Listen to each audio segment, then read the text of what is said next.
নমস্কার বন্ধুরা, আমার ইউটিউব চ্যানেল কুক উইথ অঙ্কিতায় আপনাদের সবাইকে স্বাগতম।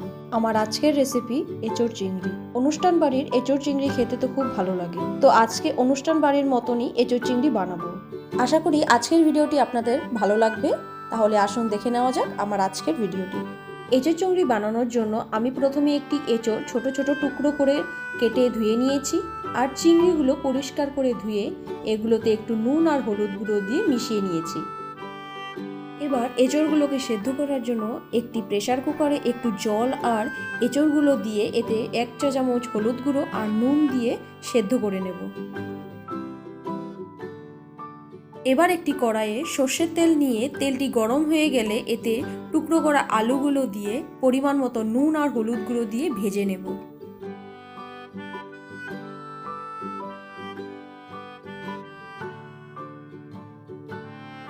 আলুগুলো ভাজা হয়ে গেলে এতে আগে থেকে সেদ্ধ করা এঁচড়গুলো দিয়ে আর একটু সময় ভেজে নেব।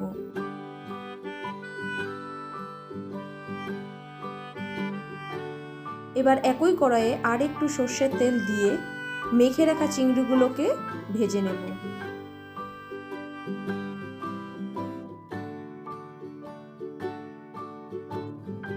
এবার গ্রেভির জন্য একটি পেস্ট বানিয়ে নেব। এটার জন্য আমি ব্যবহার করেছি 7টা কাঁচা লঙ্কা, 1 ইঞ্চ আদা, 8-9 কোয়া রসুন, আধা টমেটো আর একটা মিডিয়াম সাইজের পেঁয়াজ।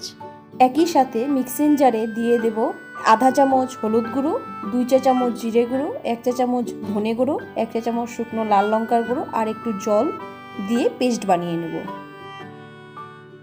এবার একই করে আর একটু সর্ষের তেল দিয়ে গরম করে এতে একটি তেজপাতা, একটি শুকনো লঙ্কা, 1 চা চামচ গোটা জিরে দিয়ে একটু ভেজে নেব। এবার এগুলোতে কুচনো পেঁয়াজ দিয়ে কিছুক্ষণ ভেজে নেওয়ার পর বানিয়ে রাখা পেস্টটি দিয়ে 2 চা চামচ লবণ, 1 চা চামচ কাশ্মীরি লাল লঙ্কার গুঁড়ো দিয়ে মশলা থেকে তেল ছাড়া পর্যন্ত ভেজে নেব।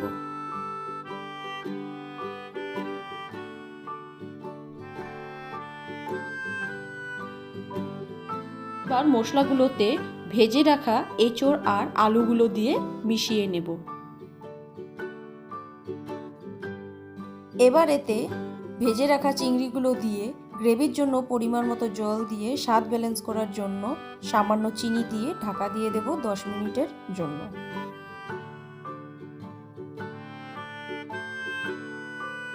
এবার ঢাকনা সরিয়ে কিছু সময় নাড়াচাড়া করে সব শেষে 1 চা চামচ ঘি দিয়ে নামিয়ে নিলেই তৈরি হয়ে যাবে সুস্বাদু এঁচোড় চিংড়ি।